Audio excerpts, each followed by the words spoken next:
Good morning जी, नमस्कार जी। पंजाब, हरियाणा, हिमाचल में आप सभी का स्वागत। मैं आपके साथ खगन। बात करेंगे मौसम के मिजाज की। दिल्ली एनसीआर में रात भर से बारिश हो रही है। दिल्ली के कई इलाकों में घुटनों घुटनों तक पानी भर चुका है। आज के लिए मौसम विभाग ने ऑरेंज अलर्ट जारी किया और इसी के साथ आज से 4 दिन तक बारिश होने का अनुमान भी जताया गया है। दिल्ली एनसीआर में बारिश का दौर जारी है। कल रात से बारिश हो रही है और मौसम विभाग की बात की जाए तो अभी आने वाले वक्त में ऐसे ही बारिश का दौर जारी रहेगा। कल रात से बारिश हुई, जलथल हुआ, गाड़ियों को देख सकते हैं कि कैसे पानी में भरी हुई नजर आई हैं। जाहिर सी बात है कि आने जाने में लोगों को काफ़ी दिक्कतों का सामना करना पड़ता है, क्योंकि बहुत सारे लोग जो सुबह ऑफिस के लिए निकलते हैं या अलग अलग कामों के लिए निकलते हैं, ऐसी बारिश और बारिश में गाड़ियां फंसने का डर रहता है, तो ऐसे में बहुत बड़ी दिक्कत परेशानियां हो जाती हैं। और ऐसे में जो प्रशासनिक स्तर पर बड़े बड़े दावे किए जाते हैं सीवरेज सिस्टम को लेकर, वो ठप होते नजर आते हैं। स्क्रीन पर तस्वीरें हम देख सकते हैं कि सड़कों पर जलभराव है, गाड़ियां डूबती हुई नजर आ रही है।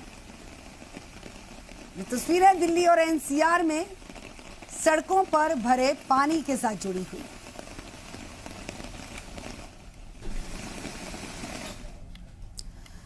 अब बात हरियाणा के मानसून सत्र की कर लेते हैं। कार्यवाही सोमवार तक के लिए फिलहाल स्थगित कर दी गई है। हरियाणा विधानसभा मानसून सत्र के पहले दिन कांग्रेस के विधायक जगबीर मलिक ने कोविड महामारी के दौरान ऑक्सीजन की कमी का मुद्दा सदन में उठाया तो उन्होंने सवाल भी किया कि क्या ऑक्सीजन की कमी के चलते लोगों की जान गई है, जिस पर सीएम मनोहर लाल ने जवाब दिया। मुख्यमंत्री ने दावा किया कि ऑक्सीजन की कमी से कोई मौत नहीं हुई है। हालांकि मुख्यमंत्री ने ये जरूर स्वीकार किया कि कोविड महामारी की दूसरी लहर में कुछ चीजें सरकार के नियंत्रण से बाहर जरूर चली गई थी। मुख्यमंत्री ने विपक्ष के सवाल का जवाब दिया कि क्या शोर मचाने के अलावा उनकी कोई जिम्मेदारी नहीं बनती। इस बीच में नेता विपक्ष भूपेंद्र सिंह हुड्डा ने सरकार को घेरते हुए इल्जाम लगाया कि कोविड महामारी के दौरान दवाइयों के समेत जरूरत की चीजों की कमी थी और सरकार को जितना करना चाहिए था उतना किया नहीं गया। और इसके अलावा नेता विपक्ष भूपेंद्र सिंह हुड्डा ने विधानसभा में प्रवेश के वक्त कांग्रेसी विधायकों को रोकने के मसले को भी उठाया। हरियाणा विधानसभा मानसून सत्र के पहले दिन सदन ने ओलंपिक पदक विजेता खिलाड़ियों को बधाई दी। इस संबंध में सदन में सर्वसम्मति के साथ बधाई प्रस्ताव भी पास किया गया और वहीं पर नेता विपक्ष भूपेंद्र सिंह हुड्डा ने गोल्ड मेडलिस्ट नीरज चोपड़ा को ऑनरेरी कर्नल, रवि दहिया और बजरंग पुनिया को डीएसपी पद देने की मांग रखी।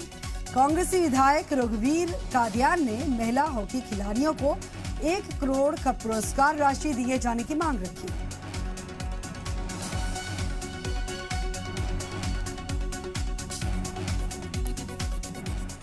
तो हरियाणा विधानसभा सत्र के पहले दिन की ही कार्यवाही की बात की जाए तो खत्म होने के बाद कृषि मंत्री जेपी दलाल से मीडिया ने खास तौर पर बातचीत की और इसी दौरान जेपी दलाल ने पेपर लीक मामले की सीबीआई जांच की मांग की। नेता विपक्ष भूपेंद्र सिंह हुड्डा को रोके जाने और कोविड के मुद्दे पर विपक्ष के सवालों पर खुलकर जवाब दिया। मंत्री जी, कोविड के जो आंकड़े थे उसको लेकर विपक्ष द्वारा सवाल उठाए गए और उन सवालों के बाद मुख्यमंत्री जी ने साफ तौर पर कहा सदन के पटल पर, लेकिन उसके बावजूद जो हम लोगों से मीडिया से चर्चा कर रहे थे उस बात पर भरोसा नहीं कर रहे कि ऑक्सीजन के चलते, कमी के चलते कोई मौत नहीं हुई। देखिए, ये हमारे मुख्यमंत्री जी ने कहा है कि ये कोविड की बीमारी है, ये महामारी है, समस्याएं जरूर आई हैं और जो बेस्ट पॉसिबल हरियाणा सरकार कर सकती थी, समाज सेवी संस्थाएं, हमारी पार्टी जनता की सेवा के लिए हमने किया है। कंसंट्रेटर भी हमने ला के दिए हैं, राशन भी हमने बंटवाया है, आइसोलेशन सेंटर भी हमने बनवाए हैं, कोविड के बेड भी हमने बहुत ज्यादा जो सदन के पटल पर कह दिया गया वो तो फाइनल माना जाता है ना सरकार की तरफ नहीं, जो बेस्ट पॉसिबल था वो कर सकते हैं, लेकिन ये महामारी का टाइम था और अब हमारी तैयारियां उससे भी अच्छी है। मैं तो एक चीज़ पूछता हूँ कि हमारे कांग्रेस के विधायक जो हैं उनका भी कुछ दायित्व बनता था समाज के प्रति, वो भी बताएं कि उन्होंने इस दौरान क्या योगदान दिया बीमारी के प्रति। योगदान भी उन्होंने कंसंट्रेटर मंगवाए, कोई दवाइयाँ बंटवाई, कोई खाना दिलवाया। ये एक ऐसी महामारी थी जिसमें सबका योगदान जरूरी था। हमारी पार्टी ने योगदान दिया है, हमारी सरकार ने अच्छा योगदान दिया है और पूरी जो व्यवस्थाएं कर सकती थी वो हमने की है और आगे भी हम तीसरी वेव के लिए पूरी तैयारी। पेपर लीक का मुद्दा था जो प्रोटेस्ट हुआ उसमें छाया रहा और उसके बाद की अगर बात करें विधानसभा के पटल पर तो नहीं रखा गया। आपके जो गृह मंत्री हैं उन्होंने भी सुबह एक जो जानकारी आई सीबीआई सिफारिश की जांच कर दी है। ये मुद्दा कहीं ना कहीं सरकार इससे कैसे बचेगी, क्या तैयारी आप लोगों की? विधायक दल की बैठक भी हुई थी, उससे पहले रणनीति बनाई होगी आप? हमारी सरकार बगैर खर्ची बगैर पर्ची के नौकरी देना चाहती है। हम बचना नहीं चाहते और पारदर्शी तरीके से हम काम करना चाहते हैं। सीबीआई जांच के लिए सरकार तैयार है? हम तो खुद तो जांच करें। जब पहले जांच करेंगे, कोई ऐसा विषय आएगा कि हमारी पुलिस सक्षम नहीं है तो ये विश्व विचार किया। कांग्रेसी विधायक वरुण चौधरी की तरफ से विधानसभा में ध्यानाकर्षण प्रस्ताव देकर ट्यूबवेल कनेक्शन देने में जो देरी हुई उसका मुद्दा उठाया गया, जिसका जवाब बिजली मंत्री की तरफ से दिया गया। इस पर बिजली मंत्री चौधरी रणजीत सिंह चौटाला ने जी मीडिया से खास बातचीत के दौरान अपनी बात रखी। बिजली मंत्री ने कहा कि 2022 तक जितने भी ट्यूबवेल कनेक्शन अप्लाई किए गए हैं फिलहाल उन्हें देने का प्लान है। रंजीत चौटाला जी हमारे साथ हैं। सर, आपका जो महकमा है उसको लेकर सवाल लगा और उस सवाल को लेकर जो जवाब आपने दिया कि इतने सारे कनेक्शंस पेंडिंग हैं ट्यूबवेल कनेक्शन को लेकर, सेटिस्फाई नजर नहीं आया विपक्ष? वो आए नहीं है। देखिए 100 रुपया कोई उसके कनेक्शन की फीस नहीं होती। 100 रुपया तो एक आदमी है कि मैं लाइन पे हूँ, ये मैंने पहले भी कई बार करा है। 56,000 लोगों ने पैसा जमा कराया, जिनका 30,000 रुपया उनके देने के लिए हम बाउंड है क्योंकि उनका पैसा हमारे पास है। उन्हें हम दे रहे हैं, उन्हें हम 2022 तक सारे कनेक्शन क्लियर कर देंगे। 6वें महीने मतलब जून 2022। और एक मुद्दा कहीं ना कहीं छाया रहा, जिस तरह से मैन हैंडल किया गया भूपेंद्र सिंह हुड्डा को और कोविड के जो आंकड़े रखे गए, मुख्यमंत्री जी ने तमाम जवाब दिया, उस पर भी अब सवाल उठाते नजर आ रहे हैं सेशन के बाद तमाम विपक्ष के नेता। देखिए ये स्पीकर साहब का अधिकार है कि अगर किसी मेंबर पे क्या हो, उन्होंने जो बताया स्पीकर साहब ने उन्हें रिप्लाई कर दिया। उसमें आप भी थे, मैं भी था कि हमारे सब जगह बाहर भी कैमरे लगे हैं, अगर कोई इस तरीके की कोई गलत बात निकली तो उस पर हम कार्रवाई करेंगे। और उन्होंने कहा कि ऐसा कुछ नहीं, हमें साथ के साथ मैसेज आ जाता है। स्पीकर साहब ने संज्ञान ले लिया इस बात का, ये उनका फैसला। एक आखिरी सवाल, आप ही की सरकार के मंत्री की तरफ से सुबह एक चर्चा आई कि कहीं ना कहीं पेपर लीक जो मामला है उसमें सीबीआई की जांच होनी चाहिए।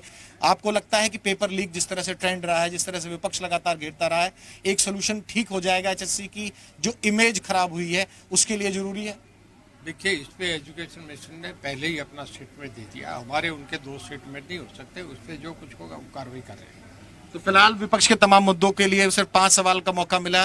मंडे से जो सेशन शुरू होगा सरकार के पास तमाम तैयारियां सवालों? सदा से ये चलता आ रहा है, हाउस में विपक्ष अपने सवाल पूछता है और जो सरकार होती है उसका जवाब देती है। उन्होंने साफ तौर पे कहा है कि विपक्ष अपनी तरफ से चाहे जो सवाल पूछे वो पूछ सकता है और वही पेपर लीक मामले को लेकर वो एजुकेशन मिनिस्टर के बयान का हवाला दे रहे हैं। हालांकि बात की जाए कृषि मंत्री की, कृषि मंत्री साफ तौर पर इसी हरियाणा सरकार में एक और कैबिनेट मंत्री कह चुके हैं कि इस पेपर लीक मामले में सीबीआई जांच की जरूरत अभी नहीं, क्योंकि अभी हरियाणा सरकार की जांच पूरी नहीं हुई है। कैमरामैन प्रमोद के साथ विनोद लांबा, जी मीडिया, चंडीगढ़। हरियाणा कांग्रेस के कुछ विधायकों के साथ पैदल मार्च के बाद विधानसभा में एंट्री से पहले सिक्योरिटी चेक पर धक्का मुक्की के इल्जाम लगने लगे और इसी मुद्दे को नेता विपक्ष भूपेंद्र सिंह हुड्डा ने सदन के अंदर उठाया, जिस पर स्पीकर ने जांच कराने का भरोसा दिया। मामला विधानसभा की विशेषाधिकार कमेटी में चला गया और इसी मामले पर कांग्रेसी विधायक आफ्ताब अहमद ने कहा कि उन्होंने विधानसभा में कांग्रेसी नेताओं को रोके जाने का मुद्दा उठाया, लेकिन स्पीकर ने संतुष्टि भरा जवाब नहीं दिया। भूपेंद्र सिंह हुड्डा जैसे बड़े कद के नेता को भी अगर पुलिस प्रशासन के लोग नहीं पहचानते तो आखिर वो कौन सी ड्यूटी निभा रहे हैं? उनको रोका गया, उनको मैन हैंडलिंग करी गई और उनको जबरदस्ती मतलब जो है रेलिंग लगा दी गई और मैं मतलब सामने आके खड़ा हो जाना, ये अपने आप में उनको रोका जाना और इस चीज के वो होना यही बहुत है।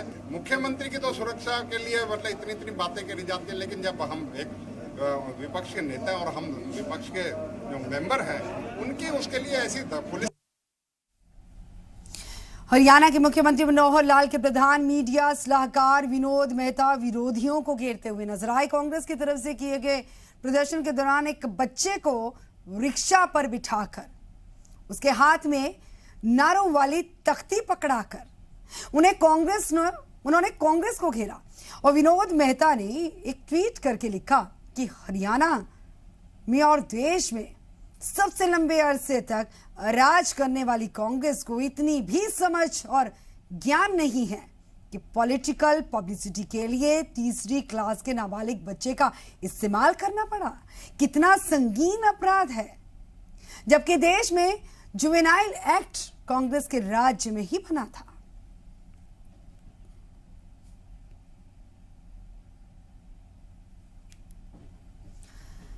फिलहाल आगे बढ़ेंगे। हरियाणा विधानसभा के अध्यक्ष ज्ञानचंद गुप्ता ने विपक्ष को घेरते हुए ट्वीट किया, कोविड महामारी से निपटने के लिए क्या बंदोबस्त किए गए इन पर जानकारी भी दी गई और घेरा भी गया विपक्ष को। कोविड महामारी में विधानसभा ने मीडिया की पूरी व्यवस्था की।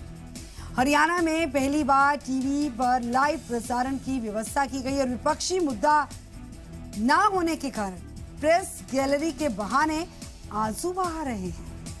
वे पता करवाएं कि हरियाणा निवास में मीडिया गैलरी पत्रकारों को कितनी उपयोगी साबित हो रही है।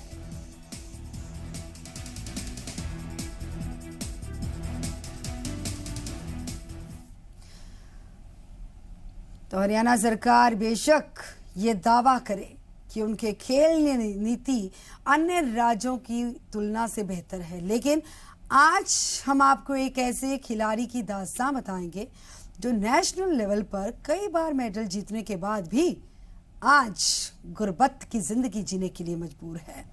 आलम यह कि ये खिलाड़ी आज सब्जी बेचकर गुजर बसर करने के लिए मजबूर है।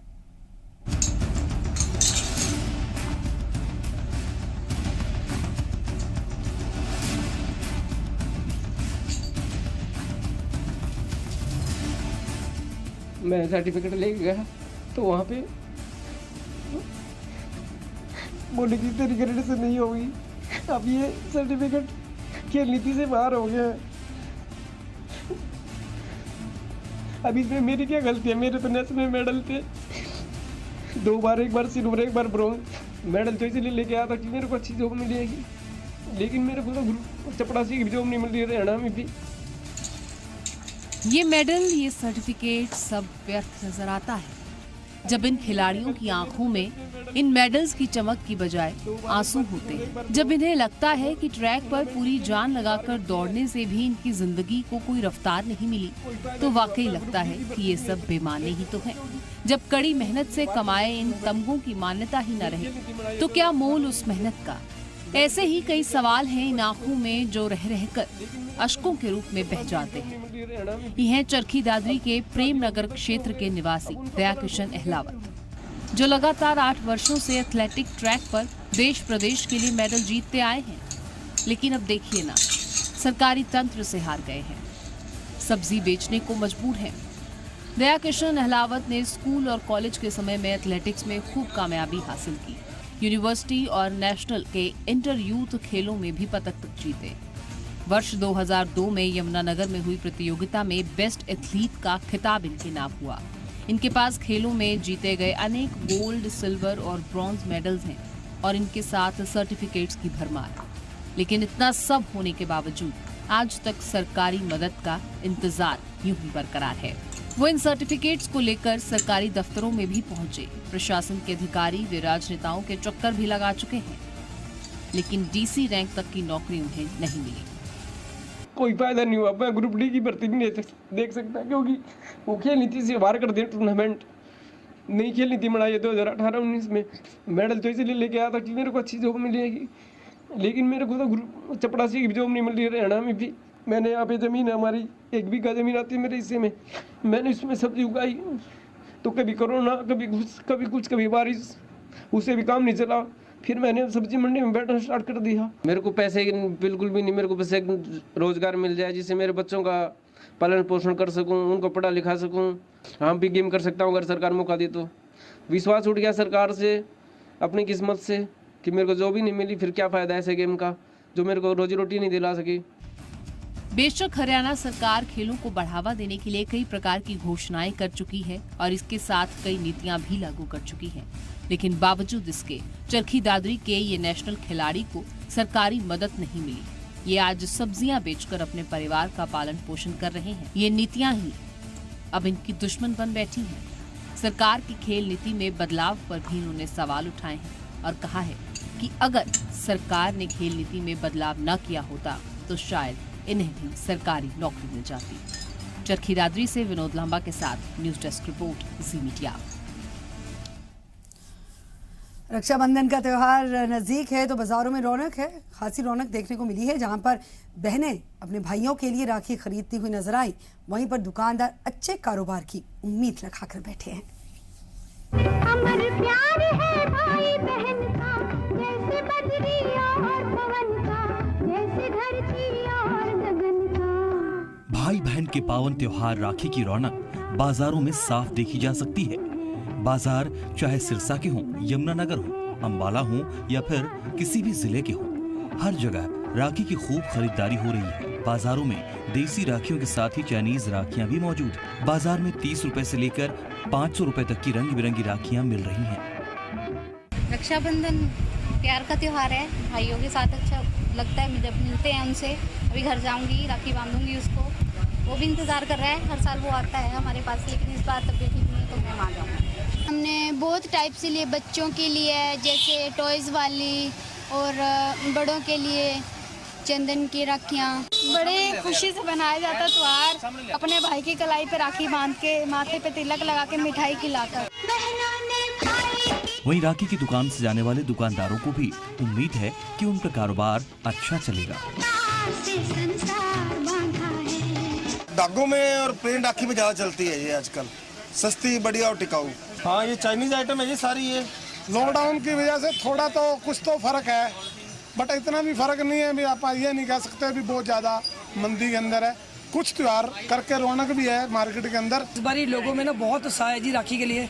मतलब लोग मतलब फूले नहीं समा रहे हैं, क्योंकि बहुत दिनों के बाद लोग घर से बाहर निकले हैं त्योहार के लिए। राखी का त्योहार पूरे देश में हर्षोल्लास से मनाया जाता है। इस बार 22 अगस्त को राखी मनाई जाएगी। इसे लेकर बहनों और भाइयों में उत्साह है, लेकिन ये याद रखना भी जरूरी है कि त्योहारी सीजन में कोरोना गाइडलाइन का सख्ती से पालन भी किया जाए। ब्यूरो रिपोर्ट, जी मीडिया।